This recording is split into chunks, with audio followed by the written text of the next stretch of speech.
So anyway, I'm Ryan Benson, and I'm going to be talking about deciphering browser hieroglyphics. So that's quite a mouthful, but what does that actually mean? So the first thing is it's deciphering, not decrypting. So encryption generally implies that you're trying to keep some data secret, right?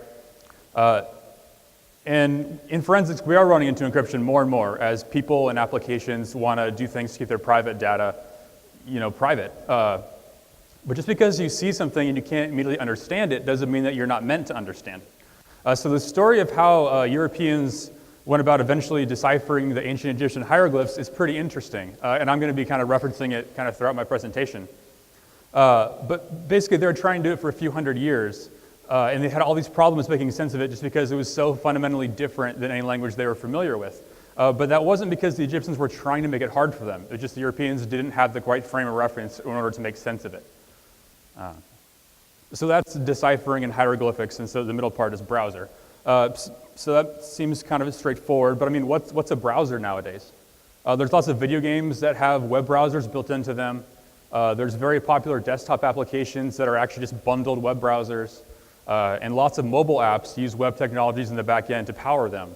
So you're going to find browser artifacts in way more places than just the name brand web browsers. And so again, while this says browser, all the specific examples I'm going to show in the presentation are from Chrome, just because Chrome is kind of what I do. But all the apps that generate these artifacts all work cross-browser, so you'll see these same artifacts in all the other kind of browsers' histories. And while I sincerely hope that these artifacts I'm going to show you, specific artifacts, will help you in some investigation, I think what's going to be longer-lived and actually more valuable to you is kind of the process of how to decipher different things and kind of the tools. So with that, I'm going to try and use a different kind of tool for every artifact I'm going to show you. And so my hope is that you'll be best armed with a wider array of tools, because certain things work better for certain people, and there's always more than one way to approach a problem. So I want to give you a bigger arsenal when you're trying to decipher stuff on your own. So this is the wonderful long-lost ancient land of Chromatopia, I guess, or whatever we're going to call it. So basically, the way I want you to read this map is there's these little buildings, and each of these little clusters of buildings is like an artifact. So you see the history data, or history, there's cookies, there's different caches, and they're kind of clustered by the kind of underlying storage, I guess. So the kind of artifacts, so basically the closer something is together, the more similar they kind of are. So in the top left, we have the history database and the cookies database. These are the web browser artifact 101 kind of things. You look at their Equallight databases. They've been very well explored. We kind of know how to make sense of them. In the bottom, there's these different kinds of caches. Chrome has a whole bunch of different cache files, or different places where they cache things, and they all have a very similar structure. There's an index block, and there's just data block files, and there's native files. So basically, they're all similar. And then in the middle there, we kind of have the bookmarks and the preferences and some other things that are JSON files. So again, these are nice, easy to read, kind of human readable files. So we can kind of label these regions on the map, I guess, with the kind of the technologies that they run them. But if you look inside the Chrome profile folder where all this stuff is, there's way more files than this. There are dozens and dozens and dozens of more files than just these. But most internet history investigations kind of focus just on these ones that we're really familiar with. But there's all these other kind of buildings out there, these other artifacts. And so we're going to kind of explore what else is out there. So switching back to the ancient Egyptians. So Europeans have been in contact with Egypt for a few hundred years, mostly through merchants landing in northern Egypt and whatnot. But the actual eventual deciphering of hieroglyphs only really was kickstarted by Napoleon. So Napoleon was kind of doing his thing in Europe, but he had visions of having a grand empire like Alexander the Great. And part of that is he wanted to control India. And in his grand plan, his stepping stone to take control of India was to go take over Egypt. So in 1798, he launched an expedition and just invaded Egypt. So he landed in northern Egypt, which is where they're most familiar. So that's kind of analogous with the left side of our map here. So it's the kind of stuff they had some idea was going on. But no Westerners really went outside of that northern Egypt because they were just really not welcome. It was pretty dangerous. So it was basically unexplored territory. And so Napoleon didn't just want to conquer a bunch of places. He wanted to actually build an empire. And so part of an empire is having all the technology and the culture and all the different showing your engineering marvels and whatnot. So he didn't just bring soldiers with his invasion. He actually brought some of the top engineers and scientists and scholars from France with him. And he actually detached them to his armies. And so when he landed, the locals were, obviously not very happy with being invaded, so they're fighting back. And there's these native troops called Mamelukes, and they were very happy to attack his armies and then run away in the desert, and then he would chase them, and lots of his soldiers would die in the desert because they're not used to dealing with the desert. And so the Mamluks were quite happy with his tactics. They kept dragging on. He split up his armies, and they're chasing him all over this unexplored regions of Egypt. And so these scholars are going along with them, and they're just fascinated by all these ancient ruins they've never seen before. But they're moving so quickly, chasing these other soldiers, that they can't really do in-depth investigations. They're just rapidly trying to sketch out the ruins or take rubbings of hieroglyphs. So they're kind of collecting data rather than trying to interpret things. And so all this data they collected ended up being very helpful for other people that eventually figured out how to decipher the hieroglyphs. So that was all a pretty long little history lesson there, but basically to tell you that we're going to do the same thing in the Chrome folder. So I'm going to pop in there and just do a quick lightning survey, and that's kind of where these other names popped up on the map. So these are things that we don't really know what they are, but I can tell you, I know what the names are, because in Chrome, you name the name of the directory, the name of the artifact, so you know there's some stuff here. So we knew we have some things that we can go back to later, try to decipher and make more sense of. So we're hanging out over here kind of in SQLite land. That's kind of where our home base is, because we're the most familiar with those kind of things. But let's start deciphering something maybe a little bit closer to home. So local storage. Anybody familiar with local storage? It's basically like the HTML5 version of cookies, right? So it has a greater capacity than older cookies, but it's basically the same idea. You have some keys and you have some values that you can store. So this is an example of, and the way it works is you have a SQLite database per each website that you have. So this is for Pinterest. So it's with the name of the website and then .local storage, but it's actually a SQLite database. And inside here you can see the kind of data. So it's kind of similar to the older cookies, right? There's like a Boolean value. There's some integers. There's a JSON, and there's some interesting stuff in there. So it looks like there's a timestamp, there's a path to some page you might have looked at. So there's interesting stuff here, nothing groundbreaking, but it might be useful in your case. So I would definitely suggest you looking in local storage when you're kind of as a part of your investigations.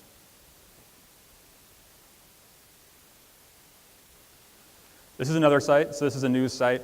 This is getting a little more interesting. We got some, maybe we can figure out what kind of computer they were using, maybe some geolocation information that might be relevant to your case if it's a device that moved around a lot. Again, more timestamps. So there's some pretty good stuff in local storage, but it all makes sense so far.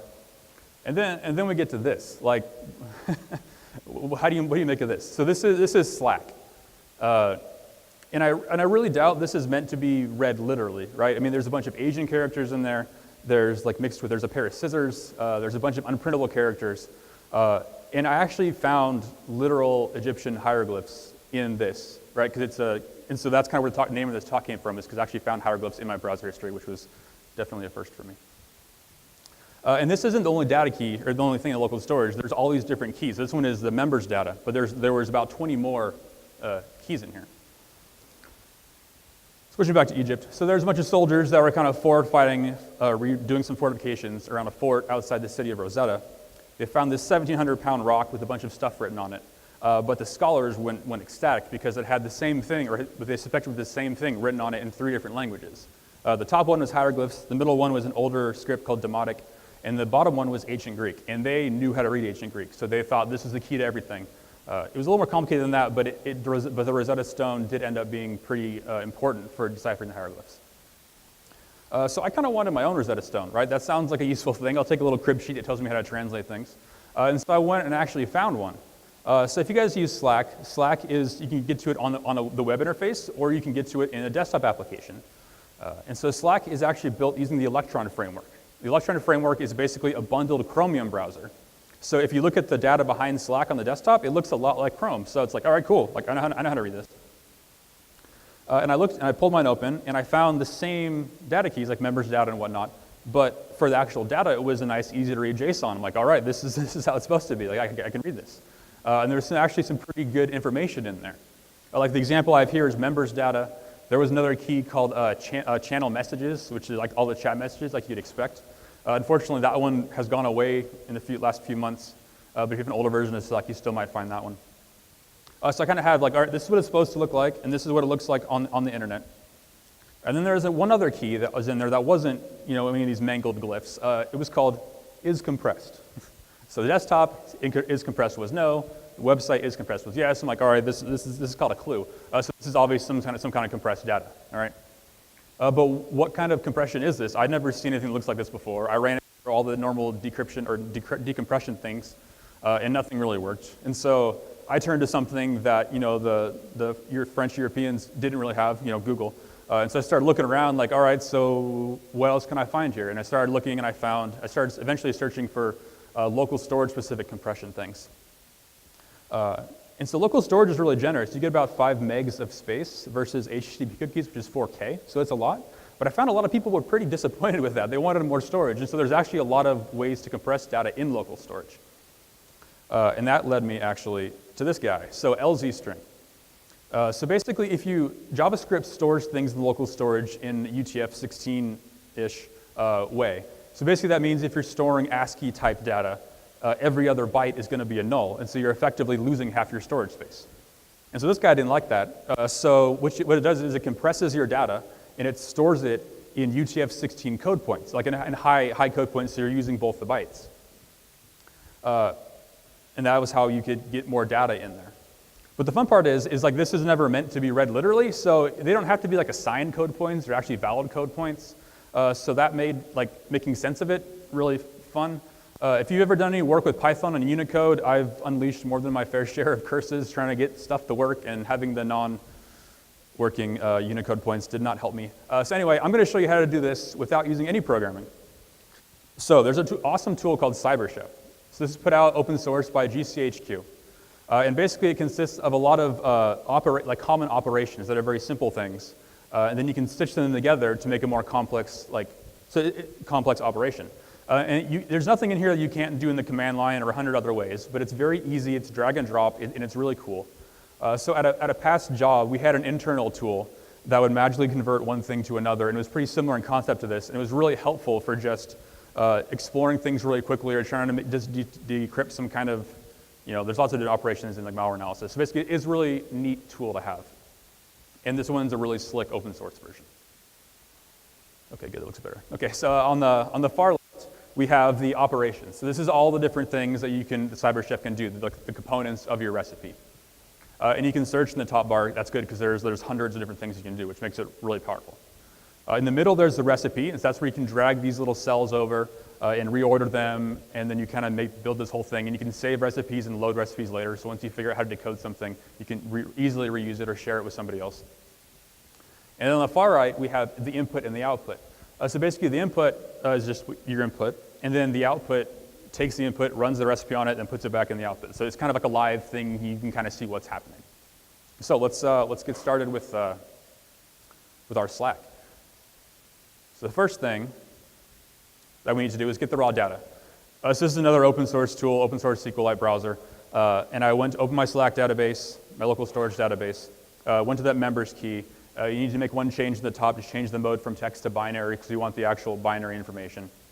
Just click in there, Control-A, Control-C, go over to the input and just paste it in the top, right? And so the input and output look exactly identical, right? Because there's nothing in the recipe, so there's no transformation going on.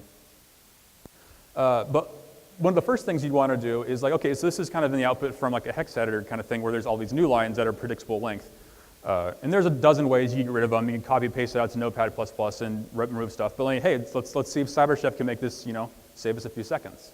So I'm going to start typing on the right side there for operations, for line. And there's a thing in there called remove whitespace. So I'm just going to go ahead and drag that over and drop it. Sorry for my stop motion animation. I think it works though. So basically at the bottom, you'll see then the output. Now there's no white space. All right, so that's pretty simple, but that's a nice thing. The next thing is, from exploring this, I understand that I need to swap the byte order of these things, right? So the first, it's 8237, it looks like in the input values, and I want to swap that, so it's 3782. So basically, if you're familiar, that's called the endianness of the data. So you want to swap every other byte. So I was going to start searching for end. I'm going to find swap endianness, drag it over there. All right, bam, I got, except for that's not quite right. So it looks like I wanted 3782, I have 20b6. So you look at swap endianness, it's length of 4. I want to swap every other byte, so that's cool. Just change it down to 2. Do that, and now you have exactly what you wanted, all right? So you manipulated that. The next thing is I have all these nice text spikes, but I want to get my ugly little glyph things.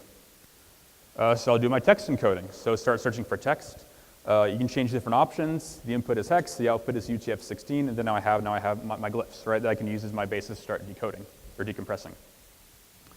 Anybody who's more familiar with this kind of stuff, I could have combined those last two steps, right? They don't need to swap the indness. I could have just picked encoding as UTF-16 LE. So you can swap, and then it'll do the compression, the swapping inside there, but this is just kind of show you, like again, there's always more than one way to do something. And then the last thing, so I have my data now in the format that I want. Now I want to decompress it. So I'll start typing for LZString. So this actually isn't one that's in the GCHQ Cybershow. I had to build this one, and so I forked this on my GitHub. I don't think I've pushed it yet, but it'll be up there shortly. So if you actually want to use LZString, that's the only difference. Then now we have a nice JSON there, right? So we went from this blob of digits down to like a cool JSON, right? So that's pretty slick. You can save this recipe, you can load it later, you pass it off to your friend. It looks like there's pretty interesting stuff in there, right? So there's some URLs, looks like there's some IDs, there's some names, there's email addresses, and so you can start doing some regex or whatever, but I mean, all right, we're already here, maybe I can go farther. So there's this whole section of extractors inside Cybershow. So it's basically common things that you'd want to search for. And so there's tons of them, but let's just say email addresses. So I'll just drop that in there, and then bam, there's my email addresses for my Slack channel. Like, so that's pretty simple, but then you can just, I don't know, it's just basically showing how quickly you can go from one thing to another, and there was no code typing at all involved in this. So that's just kind of an example. So now we finished our first decryption or deciphering. I gotta stop saying that. We're going to kind of head over to this kind of more unexplored region. Like we kind of did a survey of this. We know what these artifact names are. From our little quick survey, we can tell that there's a lot of similarities in structure, but we don't really know what this is exactly. So let's just open up one of them at random and see like what it looks like. So this is inside, this happens to be the session storage folder. And so there's a bunch of files that are .ldb, and other ones there are some that are .sst. There's a log file, and then there's this lock, current manifest, all this kind of stuff. And if you open up those .ldb files, there's some stuff that looks like human readable text, but it's kind of mangled a bit, so it's not quite what you'd want to actually make sense of. But this is the structure that's repeated in all these kind of artifacts. And so I hadn't seen this before. I didn't know what it was, but then again, I'm luckier than the Europeans. I just Googled it. And it's also helpful because this is part of Chrome, so the Chromium source it's an open source product, so I can go look at the source code and figure out that this is something called LevelDB. So LevelDB is built as a fast key value storage from Google. So basically what it does is it has a very limited number of operations. You can basically get, put, and delete, and there's like bulk versions of all those, but it does it really fast. So it has like less features than SQLite, but it's like way faster than that. And so it's basically Google built it for their exact purpose that they wanted. It also has a built-in compression using Snappy, which is also by Google. And Snappy its main criteria is to be fast, snappy. So that's why some of the stuff was mangled. We can still read it. It's not very good compression, but it's very, very fast compression. So now that we know what we're dealing with, LevelDB, let's take a look at some of these artifacts. So the first one we're going to check out, so LevelDB. First one is the file system. So the file system is another, just like local storage, is another HTML5 way of storing information. So local storage is kind of like key value pairs. File system is more like it's like a virtual file system. If the website wants to store things kind of like with files and folders in the structure, you can use the file system. So let's just jump into the file system folder. So at the very top there's an ls, and basically you see the contents of that folder. So there's a bunch of these subdirectories that are named like 000 all the way through 034 in this case. So there's 35 of these folders. Then there's an origins folder and a plugins folder. And the next step, I'm just taking a look inside one of those folders. It's the fifth one.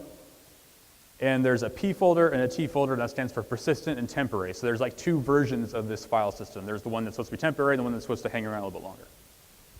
But they both have the same kind of structure. And inside the persistent one, there's another folder, it's like 00, and inside there's just a file with an 8-digit integer, and it's 13. And if you did like a stat or something, or you did like a file on that file, it's just like a normal file. Just like you find like an external file in the cache, it's just like a text file or an image or whatever happens to be stored there. But then in that paths folder, you see all those different, like there's a log file, lock file. So again, this looks like a level DB.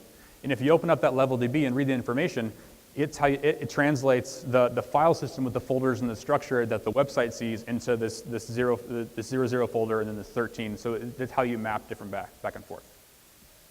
And if you're looking at origins folder at the very top, that also has a level DB in it, and that maps these from 00 through 34. It maps all those into the website origin, right? So kind of similar to how the database was named in local storage, like Pinterest, whatever. That's how it maps here. So that's basically the layout where you can find all the different raw files that are stored in the file system. But okay, that's cool. What uses this, and why do we care? So has anybody used Mega or heard of Mega? It comes up in investigations every once in a while. I mean, it has a reputation for, sharing some probably not so good things. But there are perfectly legitimate uses for it. I know a lot of forensic people share like disk images or challenges on there because it gives you 50 gigs for free. And so this is me downloading one of those challenges. But the way Mega works when you download things is very different. Like you download it and it shows up in this progress bar inside the website. And then when it finishes, there's the normal Chrome thing will pop at the bottom, but it'll finish really, really fast, like way more faster than it could actually be downloading from something. So what Mega is doing is it's downloading the file into the local into the file system from Chrome, and then it's doing a local copy from the file system to your downloads folder. So that's why the second one's super, super quick. And Mega is also not that good about cleaning up after itself. So I found files that have been downloaded in the file system area like months after they were downloaded, and the actual one that the user had copied had been deleted or modified or whatever. So it's a very interesting place to find files. And so unfortunately for the file system, that's like one of the few things in Chrome that you can't look at, you can't inspect with developer tools. So that's kind of annoying. But someone built an extension called File System Explorer Extended that basically you add it in there and then you can kind of browse the file system. So with Mega, you can see there's just one folder called Mega, and then there's this like eight character name file that happens to correlate to the URL if you want to look closely at it. But you can have these actually big, more complicated file structures. This one's really simple. So this is Google Docs. Google Docs also makes use of this. Again, it's not surprising that Google products make heavy use of the advanced features in other Google products. So here in Google Docs, I found tons and tons of files in there. In my experience, it's mostly been images and fonts. So if images are key to your investigation, I found things that are pretty dated in here. So it might be an interesting place to look. And so when you're deciphering things, kind of switching gears a little bit, you don't always have to, I mean, if something's pretty straightforward to decipher, maybe you just want a tool to do that for you, and so you can spend all your analysis cycles on figuring out how that fits into your bigger investigation. So there's no shame in that. You don't have to do everything manually with Cybershow or whatever. So I have an open source forensics tool called Hindsight, and so I just built the ability to parse this file system into Hindsight. So if you just look at, if you ever used Hindsight before, the most common way to view it is in Excel after it finished processing. The first tab is a timeline, and I've added a new tab for storage because this one doesn't really fit well into a timeline. So basically, the first column is the type, whether persistent or temporary. The second column is the origin, so this is like a top-level folder translated. So this one's Mega, for example. The third column is in that logical path that the website would have seen, so that's like the folder structure. And then the last column is if you actually wanted to find that file in the user's Chrome profile, that's the path to that if you want to grab it. So it's pretty straightforward, but it's just doing a little bit of translating for you. So that was file system. That's pretty quick, but I got a lot of stuff to go through. Okay, so we got that. So let's go check out IndexDB. So IndexDB, from doing a little bit of Googling, is another way that modern web browsers can store information, right? So local storage, key value, file system is like a file system. IndexDB is more object-oriented. So you can store, you still have like a name of a value, but then the value is typically like a big object. You can have nested structure. So it's kind of like JSON. I mean, it's not, but it's the same kind of idea. So the cool part about IndexDB is that you can access it through the developer tools, so we don't have to do any hacking. So I'll show you some examples of what you could see in here. So again, Netflix, pretty common application for people to use. You can find some interesting information in there. So there's like the device ID on the thing you're using. I don't know if you can read it, but there's some IP addresses in that second key. I checked that does correlate to the IP address of my machine when I was viewing this. So, I mean, I don't know, every investigation is different, but maybe having some corroboration on IP address might be helpful for you. But so there's lots of interesting stuff to explore in these other like alternate ways to store data. So I just kind of want to highlight some of those. Now we have Twitter. Everybody loves Twitter, especially for this conference. We're very active on it. So there's a data key in there in IndexDB, I think called conversations. And basically it has one column is the Twitter handle, the second column is the Twitter ID, so it's this unique value. And then over here, there's this big nested thing on conversations. So basically it's showing every Twitter person that I've interacted with, I guess, in the conversation. So again, that could be interesting or it could be useful. And I'm just cherry picking some random things, but there's lots more information with all these websites. And the next one is Google Drive, right? So Ash gave a very good presentation about Google Drive. There's a ton of information there from the API. There's some more information here in the IndexDB. Just glancing at it, I can see my name written in plain text. I can see an application that I know I've granted access to Google Drive, that doc hub down there. In the first 3 or 4 rows look like something compressed to me, right? That doesn't look human readable. It also doesn't look like LZString, so I'm sure it's some other compression. But again, there could be lots of very juicy information in all these places. So when you're doing these kind of investigations, or these kind of deciphering, sometimes you need to kind of explore data and you want to build something, like just pulling out these blobs from LevelDB is pretty complicated, because LevelDB, you can store the name of the key, it's just an arbitrary string of bytes, and the value is just some bytes. So it makes it really flexible for the author or the user of the application to make it use however they want. It makes it hard if you're trying to make sense of what they're doing. And so you might want to take some time to kind of explore what's going on. So there's this awesome tool called Jupyter. It used to be called IPython Notebook, but now it's been updated to be called Jupyter. And a lot of people in data science really like it. There's lots of other people that like Jupyter because it's a really flexible tool, and I hope it gets some more love in the forensics community. So basically, the basic idea of Jupyter is that you have a notebook, which is like a web page, and inside the notebook there's a bunch of cells. And the cells, you can put different kinds of content in them. So one of the things you put in there is Markdown, which is like the way to make nicely formatted text, so you can kind of explain what's going on. You can also put code in there. You can put Python or R or a host of other languages, and you can even mix what you're doing inside there. You can run shell commands. So you make these really powerful mixed kind of like playbooks, you can almost call them. And the cool thing about code is you can put your code in there, and then below it, you can actually run it, and then you can see the output of your code. And it doesn't matter if your code breaks. You can still see that error in there. It doesn't nuke the whole thing. So it's really good when you're exploring, because you might want to document your entire process, not just the final product, right? You can write a Python script and write some comments in it, but I mean, that only goes so far, and then it takes a lot of manual effort if you want to run it and then put the output back in there. Yeah, no, it's just a mess. This just makes it really easy. It makes it portable. You can share them on GitHub or share them in lots of other places. So it's a nice portable way to look at things. And like this super cool example from the basic website is you can embed interactive animations in there. You can do crazy stuff with JavaScript to make things that zoom in and stuff. So basically, you can do a lot of really interesting stuff with Jupyter. So this is my Jupyter notebook for decoding stuff from the IndexDB in order to make a nice little kind of structured information. So at the top here, I have some Markdown. I'm explaining what's going on. I'm doing then I switch over to a code cell, and I'm pointing this Python to go grab at my Netflix IndexDB, it looks like. And since I was saying is a bunch of arbitrary bytes, you have to do some decoding of these structures in order to make sense of anything.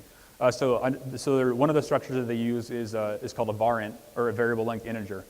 And the quick version of how those work is you have just a stream of bytes, and if the first bit in that byte is set, that means there's more bytes to come. If it's not set, that means that's the last byte. And so basically you just look through all of them, and then you basically take out the lower 7 bits, and I don't know, basically you combine these things like that.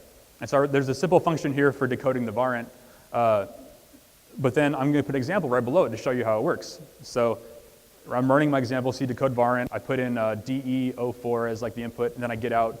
That translates into the integer value of 606 and a length of 2. Like, all right, cool, that's nice. But I also want to show you, or show the person that's reading this, whether it's another analyst or me in 4 months when I forgot what I was doing. That's the real reason to make comments, is to remind your future self what you were thinking at the time. Is like if you scroll down, you see, okay, I'll put the same 2 start values in there, but I'll put a bunch of random bytes afterwards. And the way varents work, they don't care, right? They just, because the second byte, the first bit was a 0, it means it stopped reading, so it gives you the same output, right? 606 and the length of 2. So basically, I just kind of illustrate that example by putting the example in the notebook. So another interesting thing about LevelDB and IndexDB is that, so LevelDB, it's so fast because basically it's a giant table of sorted strings. And again, with it being flexible, you can sort those strings however you want. So the way that works internally is there's a thing called a comparator.